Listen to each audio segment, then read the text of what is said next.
দেখেছেন মহারাজ কত ধান?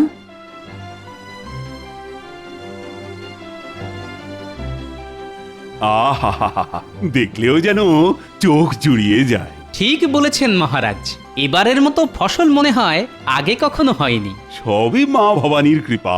মহারাজ আমি সব প্রজাদের বলে দিয়েছি, ফসল যখন এবারে ভালো হয়েছে তখন খাজনাও আগে ভাগে দিতে হবে। আর আগে ভাগে খাজনা পেলে নবাবের খাজনাও আমরা সময়ের আগেই মিটিয়ে দিতে পারবো। বাহ বাহ বাহ, খুব ভালো কথা, খুব ভালো। আমি সব সময় ভালো কথাই বলি মহারাজ, কিন্তু কিছু লোকের কান ভাঙানিতে আপনি আমায় ভুল বোঝেন মহারাজ।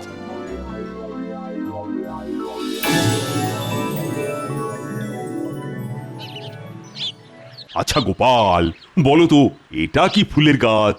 এ ফুল গাছের কোনো নাম নেই মহারাজ, কেননা এ গাছ পথের ধারে বেড়ে ওঠা বুনো ফুলের গাছ। এ হতেই পারে না, গাছ আছে অথচ গাছের নাম নেই।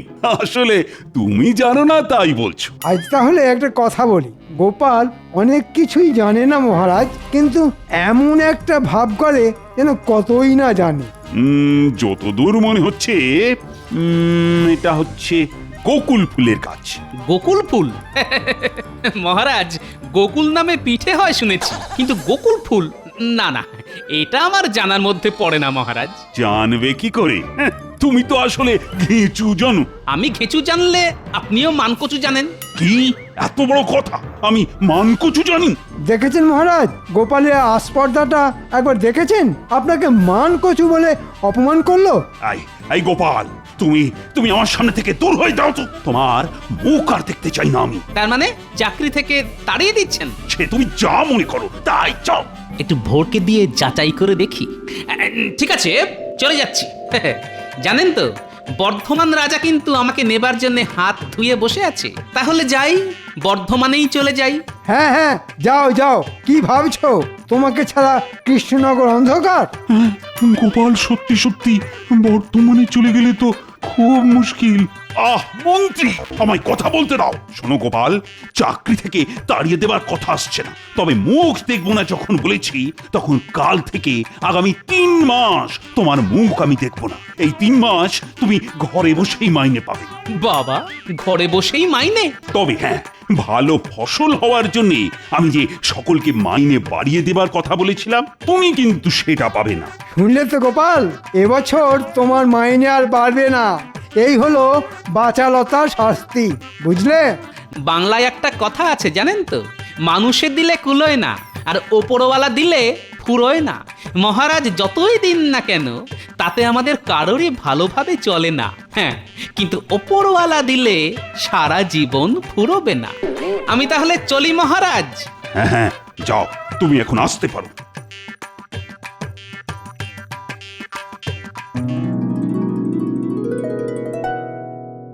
গিন্নি, ও গিন্নি, কোথায় গেলে গো? মহারাজের সঙ্গে তো বেড়াতে গিয়েছিলেন, তা এত তাড়াতাড়ি ফিরে এলে যে? আরে মহারাজ 3 মাস সবেতন ছুটি দিয়ে দিলেন। উমা, সে কি কথা গো? বলা নেই কোয়া নেই, 3 মাস ছুটি? তা কেন? তা কি করে বলবো? তা এই 3 মাস কি করবে কিছু ভেবে দেখেছো কি? কেন? খাবো দাবো আর নাতি নাতনিদের সঙ্গে খেলা করবো। দাও চাটি খেতে দাও দেখি, বড্ড খিদে পেয়েছে।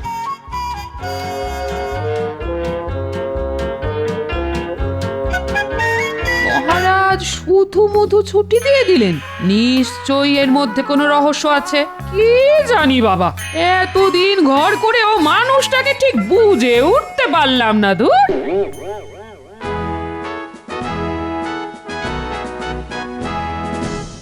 বলো কি উজির, কৃষ্ণচন্দ্র এবার আগে ভাগেই সব খাজনা মিটিয়ে দিয়েছে?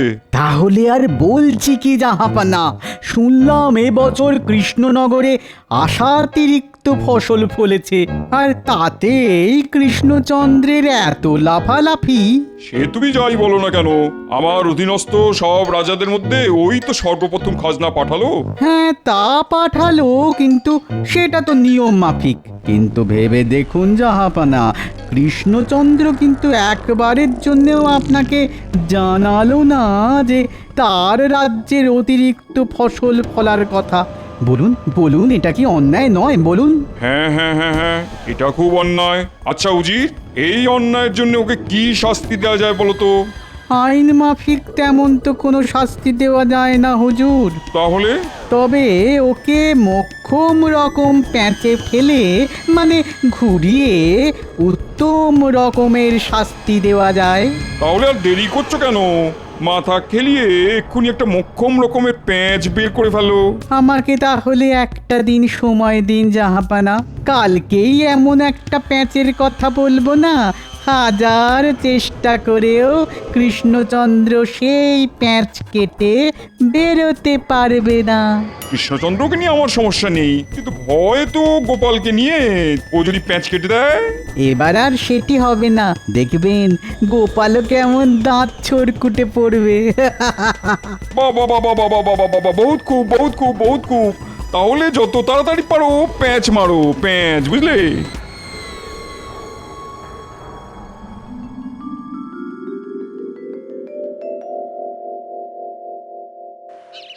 কই গো গিন্নি, আরে কোথায় গেলে? একবার এসে দেখে যাও কেমন বাজার করে এনেছি।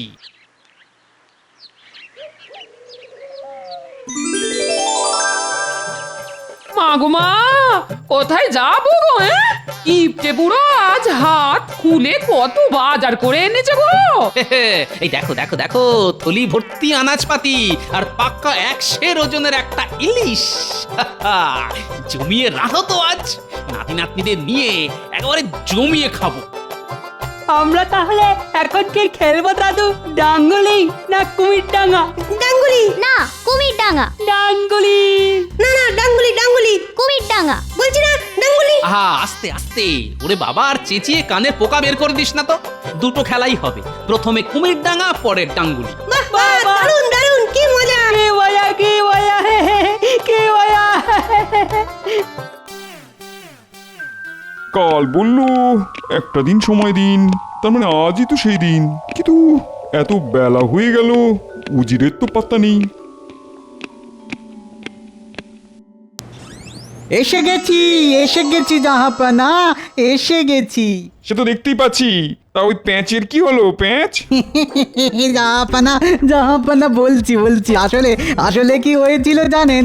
আমার এই মাথার মধ্যে যে বুদ্ধির কৌটোটা আছে না, তার ঢাকনাটা কিছুতেই খুলতে চাইছিল না। মাথার মধ্যে বুদ্ধির কৌটো, তার আবার ঢাকনা? তার ঢাকনাটা খুলছে না, এখনো আটকে আছে? না জাহাপানা, অনেক কসরত আর বিস্তর টানাটানি করে শেষমেশ ঢাকনাটা খুলেছে। খুলেছে? বহুত খুব বহুত খুব বহুত খুব। বলো বলো বলো বলো বলো, ঢাকনা খোলার পর তার থেকে কি বুদ্ধি বেরিয়ে এলো?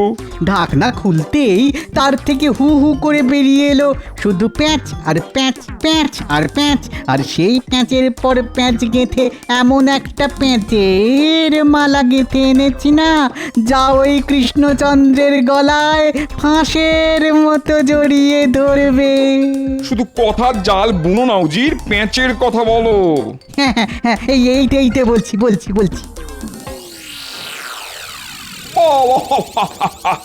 বহুত খুব বহুত খুব বহুত খুব।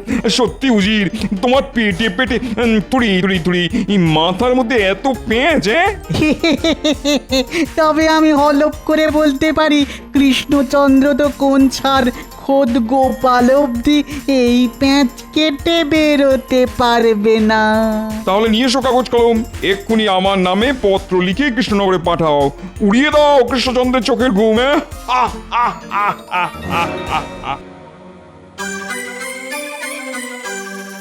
মহারাজ, আজ একটা সুখবর ঘোষণা করবেন বলেছিলেন। আরে করব এত তাড়া কিসে? আসলে মনের ভেতরটা বড্ড আনচান করছে যে।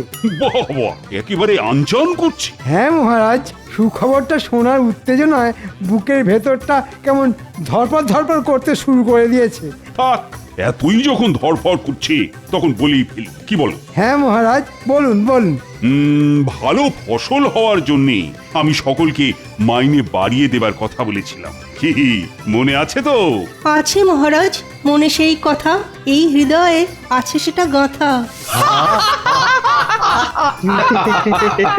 তাহলে সভাকবিকে দিয়ে শুরু করি। আর সভাকবির মাইনে বাড়লো 10 টাকা। এই বাজারে 10টি টাকা, তার যে বড় দাম। কিনতে পাবো মাছ মাংস আর যে পাকা আম। সেনাপতি, রাজবৈদ্য, রাজজ্যোতিষী আর রাজপণ্ডিত এই সকলের বাড়লো 15 টাকা করে। মহারাজের জয় হোক। বিজ্ঞানী ছুটিতে দেশে গেছে, ও ফিরে এলেই ওর বর্ধিত মাইনে আমি ঘোষণা করব। মহারাজ, গোপালের মাইনে? ওর কথা এখন থাক। সেই ভালো মহারাজ। তবে আমার কথাটা এবার বলুন, কত বাড়লো আমার? আর তুমি যেহেতু মন্ত্রী, তাই তোমার মাইনে একটু বেশি বাড়বে। তোমার মাইনে বাড়লো 20 টাকা। এ মা, মাত্র 20? কেন, আপনি কি ভেবেছিলেন মাইনে বাড়বে ঝুড়ি ঝুড়ি? এই তোমার থামা তো, থামা। সব কথায় কেবল হ্যাঁ হ্যাঁ করে হাসা। মহারাজ কৃষ্ণচন্দ্রের জয় হোক। আরে নবাবের দুধ যে, তা বলো কি খবর? নবাব এই পত্রখানি পাঠিয়েছেন।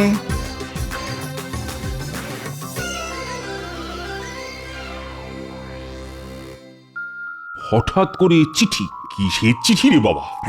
এবারে তো আগে ভাগেই খাজনা পাঠিয়ে দেওয়া হয়েছে, তাই মনে হয় নবাব খুশি হয়ে এই চিঠি পাঠিয়েছেন। হতে পারে। পড়ো তো দেখি, পড়ো। কৃষ্ণচন্দ্র, আশা করি সব কুশল। বরাবরের মতো তুমি এবারেও কড়ায় গন্ডায় খাজনা মিটিয়ে দিয়েছ। এবার আবার যথেষ্ট আগে ভাগে। আমি এতে খুব খুশি হয়েছি। কি মহারাজ, বলেছিলাম না? চিঠিতে আর কিছু আছে কি? হ্যাঁ, এখনো কিছুটা লেখা আছে। তাহলে পড়ো। আমার অনেক দিনের বাসনা যে দিনের বেলাতে আমার প্রাসাদে কিছুক্ষণের জন্য হলেও যেন রাতের আঁধার নেমে আসে। দিনের বেলায় রাতের আঁধার?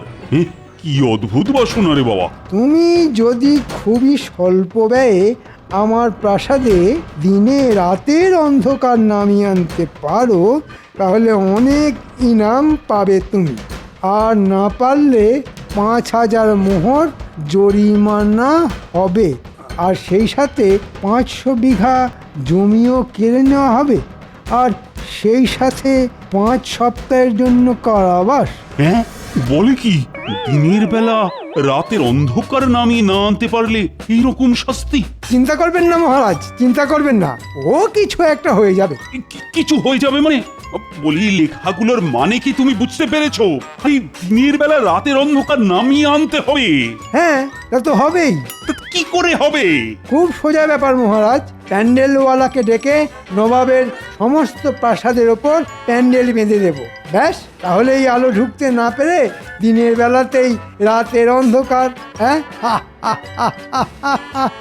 কি মহারাজ, কেমন পাকাপোক্ত বুদ্ধি দিলাম বলুন? ঘিঁচু বুদ্ধি দিলে, কচু বুদ্ধি দিলে। কেন মহারাজ, খারাপ কিসের?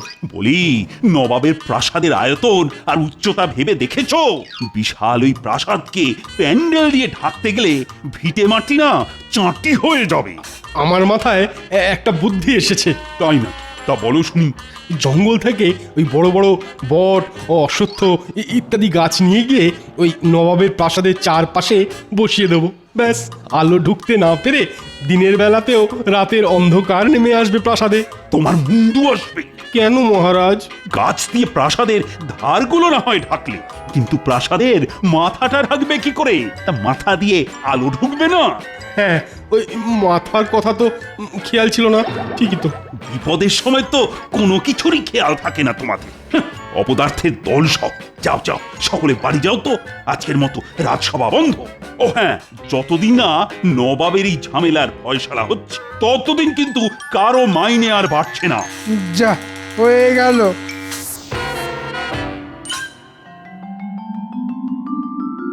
নে পুটি, দেখে দেখে শিখে নে। ঝোলের আলু হবে লম্বা, আর ডালনার আলু হবে ডুমো ডুমো।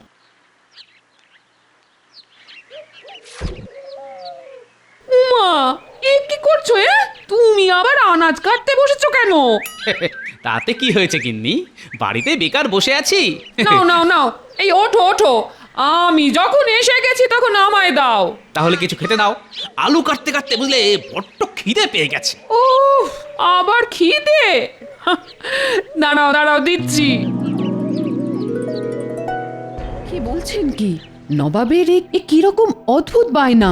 বায়না নয়, এ হলো নবাবের শয়তানি, যেন তেন প্রকারে আমাকে বিপদে ফেলা। এখন কি করবেন? সেটাই তো চিন্তা। একবার গোপালকে ডেকে পাঠালে হয় না?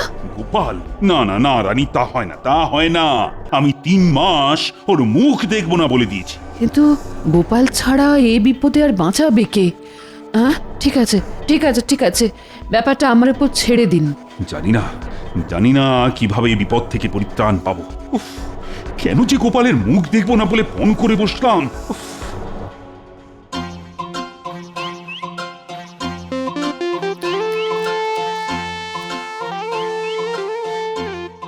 আরে রকি, খবর কি?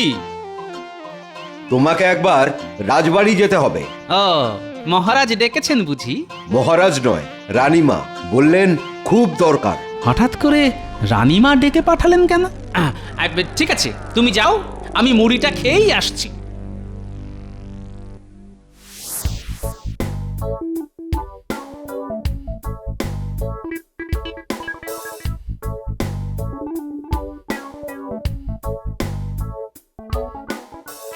अंदर आ सकती हूँ? কে? हम माजी। সে না হয় বুঝলাম, কিন্তু না বলে হুট করে আমার ঘরে কেন? अब तो हमको आने बोला, তাই हम চলে এলাম। হিন্দি বলার মধ্যে যথেষ্ট গন্ডগোল আছে। আচ্ছা পরিষ্কার করে বলো তো তুমি কে, না হলে আমি কিন্তু রক্ষী ডাকবো। আরে গোপাল, আগে কিন্তু এভাবে বোরখায় মুখ ঢেকে কেন? কি করব বলুন, মহারাজ আমার মুখ দেখবেন না বলে দিয়েছেন, তাই তো বোরখায় মুখ ঢেকে এসেছি। মুখোমুখি হলে যদি আবার তাড়িয়ে দেন। কিচ্ছু দেবেন না। শোনো গোপাল, বড় বিপদে পড়ে তোমায় ডেকেছি গোপাল। দিনের বেলা রাতের অন্ধকার, বাবা এবার তো বড় চিন্তার কথা। চিন্তা বলে চিন্তায় তোমাদের মহারাজের খাওয়া ঘুম সব বন্ধ হয়ে গেছে। আচ্ছা গোপাল, তুমিই বলো, এবারে আশাতিরিক্ত ফসল ফলেছে বলে কত সুখে আছে এ রাজ্যের মানুষ, কত আনন্দে ছিলেন তোমাদের মহারাজ। তা থেকে যে কি রাহুগ্রাস লাগলো। কি বললেন? রাহুগ্রাস? ঠিক আছে, আমি দেখছি।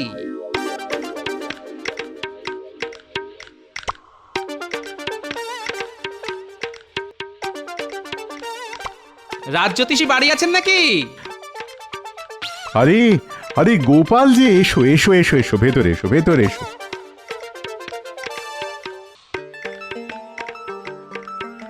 একটা বিশেষ প্রয়োজনে আপনার কাছে এসেছি। বলো। আচ্ছা, কাছাকাছি কবে সূর্যগ্রহণ লাগছে সেটা বলতে পারেন? দাঁড়াও একটু বসো, আমি একটু পঞ্জিকাটা নিয়ে আসি। হ্যাঁ,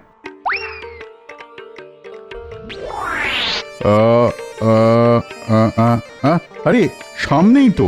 কবে? এই তো এই মাসের 22 তারিখ অমাবস্যা, ওই দিন সকাল 10:15 গতে পূর্ণগ্রাস সূর্যগ্রহণ। ঠিক আছে, আমি চললাম। কি ব্যাপার, ঝড়ের মতো এলো আবার তুফানের মতো চলে গেল, আশ্চর্য।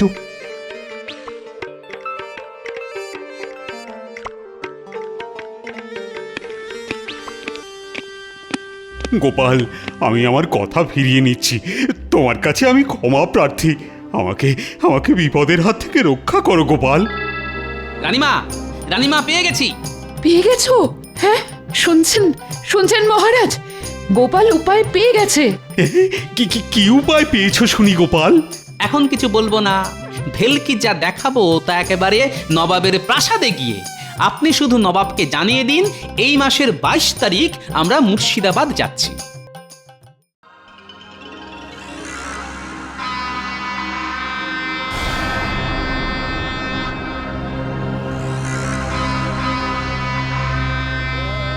কি কৃষ্ণচন্দ্র, দিনের বেলা রাতের অন্ধকার দেখাতে এসেছো?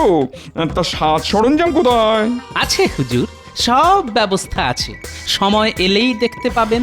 দেখতে পেলেই ভালো, আর তা না হলে কৃষ্ণচন্দ্র আর কৃষ্ণনগরে ফিরে যেতে পারবে না, সোজা গিয়ে ঢুকবে আমার কারাগারে। পুরো 5 সপ্তাহের জন্যে। জানি না গোপাল যে কি করবে।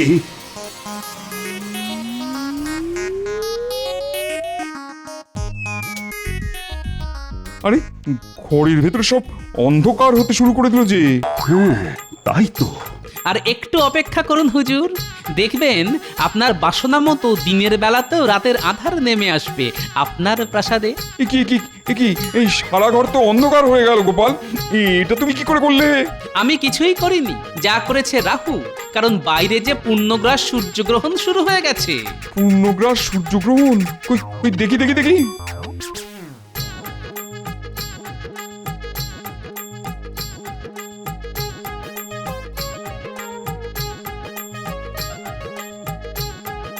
উজির, আজ যে পূর্ণগ্রাস সূর্যগ্রহণ, তুমি এটা জানতে না?